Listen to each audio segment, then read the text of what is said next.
नाम डॉक्टर रेखा है।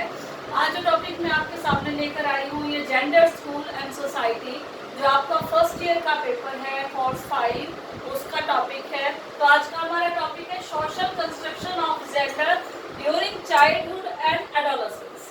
तो what do you mean by social construction, कि सामाजिक निर्माण क्या है और किसके दौरान, ड्यूरिंग चाइल्डहुड एंड एडोलेसेंस। ठीक है, कि चाइल्डहुड में आपका सामाजिक निर्माण किस प्रकार से होता है और एडोलेसेंस में, किशोरावस्था में आपका सामाजिक निर्माण किस प्रकार से होता है। ठीक है, अब अगर हम बात करते हैं सामाजिक निर्माण की, तो जो ह्यूमन बीइंग्स है, वी पीपल, हम लोग क्या है, we are social human beings. ठीक है ना, सोसाइटी में रहते हैं हम लोग, तो सोशल नॉर्म्स को फॉलो करना भी हमारी ड्यूटी बनती है।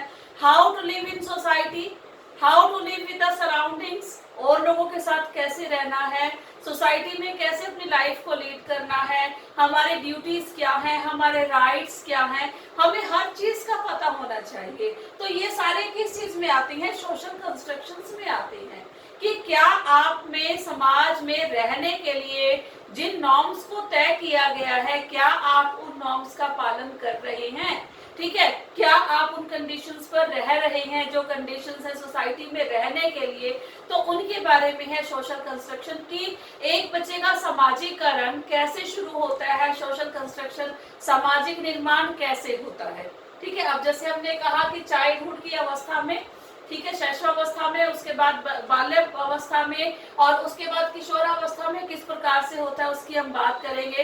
अब जैसे स्टार्टिंग की बात करें तो कहाँ से बच्चे की सोसाइटी कहाँ से शुरू होती है, सबसे पहले अपने घर से शुरू होती है बच्चे की सोसाइटी। उसके बाद जब बच्चा स्कूल में जाता है ना, तो स्कूल में वहां पर अपना फ्रेंड ग्रुप बनाता है, सर्कल बनाता है, और स्कूल को भी हम क्या कहते हैं कि school is also called the miniature of society.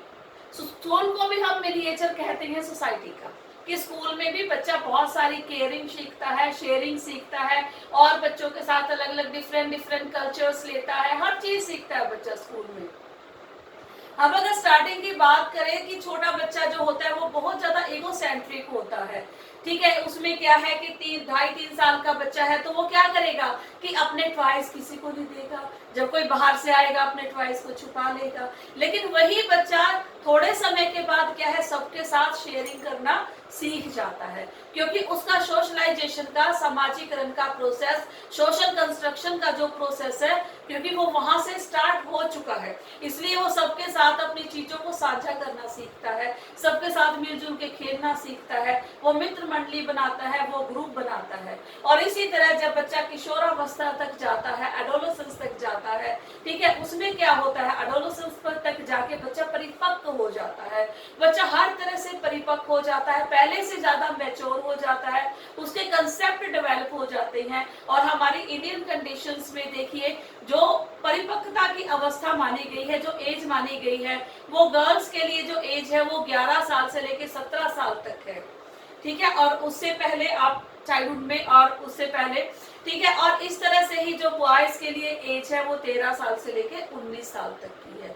ठीक है, तो इस तरह से हम देखते हैं कि किस प्रकार स्टेप बाय स्टेप बच्चे की डेवलपमेंट होती है और उसका सोशल कंस्ट्रक्शन होते हैं। कुछ फैक्टर्स ऐसे हैं हमारे जो कि निर्धारित करते हैं सोशल कंस्ट्रक्शन को, कि बच्चे का सामाजिक निर्माण किस प्रकार से हुआ है। हमारे आसपास जो एनवायरनमेंट है, बहुत सारे फैक्टर्स हैं जो इस चीज को डिटरमाइन करते हैं कि उसका चाइल्डहुड के दौरान कौन से फैक्टर ऐसे थे जिन्होंने डिटरमाइन किया है उसके सोशल कंस्ट्रक्शन को, सामाजिक निर्माण को, और कौन से ऐसे फैक्टर एडोलेसेंस में होते हैं जो हमारे इन चीजों को प्रभावित करते हैं। तो आइए पहले देखते हैं कि कौन से फैक्टर हैं जो चाइल्डहुड के दौरान, जब आपकी छोटे बच्चे होते हैं, ठीक है, फ्रॉम बर्थ टू 11 ईयर्स, ठीक है, तो उस समय कौन सी चीजें हैं जो आपको प्रभावित करती है, जो आपके सोशल कंस्ट्रक्शन को, सामाजिक निर्माण को तैयार करती है, या आपको समाज के लिए तैयार करती है, कौन सी ऐसी चीजें हैं। आइए देखते हैं। सबसे पहले देखिए, यहाँ पर हम कहते हैं कि फैमिली सर्कमस्टेंसेस, कि आपके परिवार के क्या सर्कमस्टेंसेस है, किस तरह के हालात है, कि किस तरह की आपकी फैमिली है, और किस तरह से आपकी अपब्रिंगिंग हो रही है आपकी फैमिली में, उस पर आपका सोशल कंस्ट्रक्शन डिपेंड करता है, सोशल जो सामाजिक निर्माण डिपेंड करता है। ठीक है, दूसरा जो है इसमें इन्फ्लुएंस फैक्टर वो है फैमिली मैटर्स, कि आपके फैमिली के मैटर्स कौन कौन से हैं। यानी कि देखो जितने भी फैमिलीज होती हैं सबके अपने अपने मैटर्स होते हैं, they are of different kind, they are of different type. तो ये आपका सोशल कंस्ट्रक्शन इस चीज पर भी डिपेंड करेगा कि आपके फैमिली मैटर्स कौन कौन से हैं। इसके बाद देखिए living style, how do you live in the society, how do you live with the people, how do we live with the friend circle, सबके साथ आप कैसे रहते हो, आपका लिविंग स्टाइल क्या है। ठीक है, आप कितने इंटरेक्शन करते हो, कैसे अपनी लाइफ को लीड करते हो, तो वो सारा का सारा किस में आ जाएगा, आपका लिविंग स्टाइल में आ जाएगा। नेक्स्ट देखिए सोशल एनवायरनमेंट, कि जहां पर जिस सोसाइटी में आप रह रहे हैं, यानी कि जिस एरिया में जिस समाज में आप रह रहे हैं वहां का सोशल एनवायरनमेंट कैसा है। ठीक है, उस पर भी आपका बहुत ज्यादा डिपेंड करता है सोशल कंस्ट्रक्शन। ओके स्टूडेंट्स, फिर है आपका एटीट्यूड, आपकी अभिवृत्ति कैसी है। ठीक है, आपको चीजों को देखने का नजरिया कैसा है, आपका एटीट्यूड कैसा है, आपका रवैया कैसा है उन चीजों के प्रति, वो भी आपके सोशल कंस्ट्रक्ट को प्रभावित करता है। ठीक है, इसके बाद देखिए language, language is also the मतलब we can say that important factor in that, क्योंकि भाषा ही आपकी इस चीज को डिटरमाइन करती है कि आपके सोशल कंस्ट्रक्शंस कैसे हैं। ओके स्टूडेंट्स, फिर है आपका चॉइस ऑफ फैमिली, कि आपकी फैमिली की चॉइस क्या है, what type of your family is, कि आपकी फैमिली की एक्सपेक्टेशन क्या है, आपकी फैमिली आपसे क्या एक्सपेक्ट करती है, क्या चाहती है।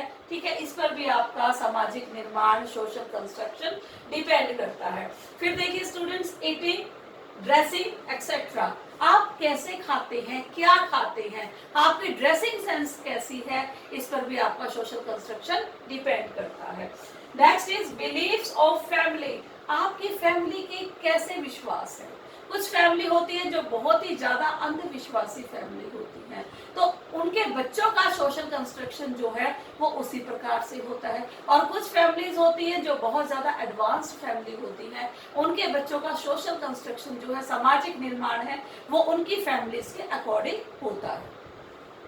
ओके स्टूडेंट्स, फिर है सराउंडिंग एनवायरनमेंट, मैंने आपको यही बताया था कि जिस एरिया में जहां पर आप रहते हैं आपके आसपास का वातावरण कैसा है, उस चीज पर आपका सोशल कंस्ट्रक्शन डिपेंड करता है। ठीक है, इसके बाद देखिए कल्चरल वैल्यू ऑफ फैमिली, कि जितनी जो आपकी फैमिली है उसकी कल्चरल वैल्यू क्या है, यानी कि पुराने नियमों को, पुराने सिद्धांतों को, कल्चर को किस तरह से वो अडॉप्ट करके चलती है। ठीक है स्टूडेंट्स, उसके बाद है फैमिली ट्रेडिशन, फैमिली ट्रेडिशन का मतलब क्या है कि जो रीति रिवाज है अगर वो आपकी फैमिली में फॉलो किए जाते हैं तो obviously you will also follow that, आप भी उनको फॉलो करेंगे। Next is religion of family, ठीक है, रिलीजन ऑफ फैमिली में कि आपकी फैमिली का धर्म क्या है। कुछ रिलीजन ऐसे हैं जो बहुत लिबरल होते हैं और कुछ रिलीजन ऐसे हैं जिनमें रिजिडिटी होती है, तो उस चीज पर आपका सोशल कंस्ट्रक्शन डिपेंड करेगा कि आपकी फैमिली का रिलीजन क्या है। ओके स्टूडेंट्स, तो ये सारे के सारे थे आपके childhood factors for social construction, कि जब आप बच्चे हो उस समय जब आपके सामाजिक निर्माण हो रहा है, यानी कि आप समाज के लिए तैयार हो रहे हो, तो कौन सी ऐसी चीजें हैं, ये कौन से ऐसे फैक्टर हैं जो कि आपको प्रभावित करते हैं, ये वही सारे फैक्टर्स थे। ठीक है, अब आप निकल चुके हो यहाँ से चाइल्डहुड से और अब आप चलते हो एडोलेसेंस की तरफ, और जब आप एडोलेसेंस एज में आते हो तो एडोलेसेंस एज में ऐसे कौन से फैक्टर हैं जो वहां पर आपको प्रभावित करते हैं। आइए देखते हैं एडोलेसेंस फैक्टर्स कौन कौन से हैं। फर्स्ट है आपका फैमिली एनवायरनमेंट, यहाँ पर भी वो चीजें हैं क्योंकि आपका फैमिली एनवायरनमेंट सबसे ज्यादा इंपॉर्टेंट रोल प्ले करता है उसमें, क्योंकि हमारे बिलीव्स, हमारी चीजें कहाँ पर तैयार होती है, स्टार्टिंग कहाँ से होती है, फाउंडेशन कहाँ से पड़ती है, नींव कहाँ पे पड़ती है, हमारी फैमिली से तो पड़ती है। तो फैमिली जो एनवायरनमेंट है वो बहुत ज्यादा इफेक्ट करता है। नेक्स्ट इज स्कूल एनवायरनमेंट, कि जहाँ पर आप स्कूलिंग कर रहे हो, जहाँ पे आप स्कूल में जा रहे हो, वहाँ का एनवायरनमेंट कैसा है, उस चीज पर भी आपका सोशल कंस्ट्रक्शन डिपेंड करता है, सामाजिक निर्माण डिपेंड करता है। नेक्स्ट इज पीयर ग्रुप और फ्रेंड सर्कल। जिन साथियों के साथ रहते हो, जो आपका पीयर ग्रुप है, जो आपके फ्रेंड सर्कल है, जो पीयर ग्रुप मतलब आपके जो साथ पढ़ते हैं, और जो आपका फ्रेंड सर्कल है, उसके ऊपर भी आपका सोशल कंस्ट्रक्शन, सामाजिक निर्माण डिपेंड करता है कि उन लोगों की जैसी सोच होगी ना, उससे हमारी सोच भी प्रभावित होगी। तो वहां वो फैक्टर जो है वो हमें प्रभावित करते हैं obviously. Okay, next is neighbourhood, कि आपका नेबरहुड कैसा है, आपका पड़ोस कैसा है, आपके आसपास में सराउंडिंग में जितना भी आपका नेबरहुड है, उनकी व्यू क्या है, उनकी थिंकिंग क्या है, वो भी आपको अफेक्ट करती है क्योंकि आप उस एरिया में रहते हैं। नेक्स्ट इज कम्युनिटी, आप जिस कम्युनिटी में रहते हैं, जिस समुदाय में रहते हैं, वो कम्युनिटी का क्या एनवायरनमेंट है, वो भी आपको बहुत ज्यादा मोटिवेट करता है या बहुत ज्यादा अफेक्ट करता है सोशल कंस्ट्रक्शन के लिए। Next is religious institutions. हाँ जी, जैसे आप कुछ लोग मंदिर जाते हैं, कुछ मस्जिद जाते हैं, कुछ गिरजाघर जाते हैं, कुछ गुरुद्वारे जाते हैं। ओके, तो क्या है वो, ये सारे के सारे आपके रिलीजियस इंस्टीट्यूशंस हैं, वो भी इफेक्ट करते हैं कि आपका सोशल कंस्ट्रक्शन कैसा है। Okay, next is means of information and entertainment, कि इंफॉर्मेशन तो सबको चाहिए, जानकारी सबको चाहिए, लेकिन उस जानकारी के लिए आप कौन से मीन्स का यूज करते हैं। आप न्यूज़पेपर पढ़ते हैं, आप मैगजीन पढ़ते हैं, आप टेक्स्ट बुक्स पढ़ते हैं, ठीक है, या आप इंटरनेट से इंफॉर्मेशन लेते हैं, या फिर आपके एंटरटेनमेंट का सोर्स कौन सा है, वहां पर भी ये चीजें आपका सोशल कंस्ट्रक्शन जो है इनसे बहुत अधिक प्रभावित होता है। नेक्स्ट है स्टूडेंट सिंपैथी।